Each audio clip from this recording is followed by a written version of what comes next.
দোস্ত এই জুয়া খেলাটা বাদ দেওয়া যায় না, এটার জন্য তো তোর ফ্যামিলিটা নষ্ট হয়ে যাইতেছে। কিরে দোস্ত, ইয়াসিন কি অবস্থা তোর? এই তো দোস্ত ভালো। তোর কি অবস্থা?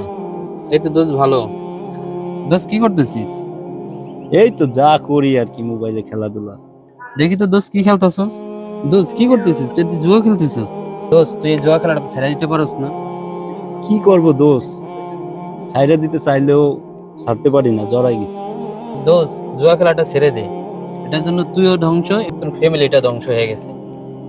দোস্ত যথেষ্ট চেষ্টা করতেছি কিন্তু পারতেছি না। আয় আয় আয়, ইসরে, এখন আমি কি করব? আগে আমার মানুষ বলছিল ছাইরা দিতে, তখন আমি ছাড়লাম না। এখন আর বুয়া শিট।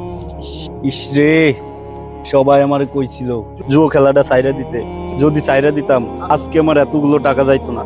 ইস, এখন আমি কি করব? আমার ফ্যামিলির কাছে এখন আমি কি মুখ দেখাবো? আরে কি ব্যাপার ইয়াসিন না? ওই এমন করতেছে কেন? দেখি তো। কিরে ইয়াসিন, তুই এমন করতেছিস কি লিগা? দোস্ত আর কোশ না, আমার সব শেষ। কি হয়েছে দোস্ত, আমার একটু খুলে বলতো।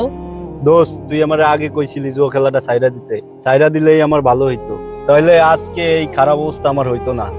দোস্ত তোর তো আগেই কইছিলাম যে এই জুয়া খেলাটা তুই ছাইড়া দে। আজ যদি জুয়াটা খেলাটা ছাইড়া দিতে, এই পরিণতি এমন হইতো না। আজ নিজেও ধ্বংস হয়ে গেলি, তোর ফ্যামিলিটা ধ্বংস হয়ে গেল এই তোর এই জুয়ার খেলার জন্য। এখন তো বুঝছো জুয়ার পরিণতি কি। হ দোস্ত, এখন বুঝতে পারছি। সব হারাইয়া তারপরে বুঝছি আমার মতো এরকম ধ্বংস যেন আর কেউ না হয়, এটা আমি চাই না।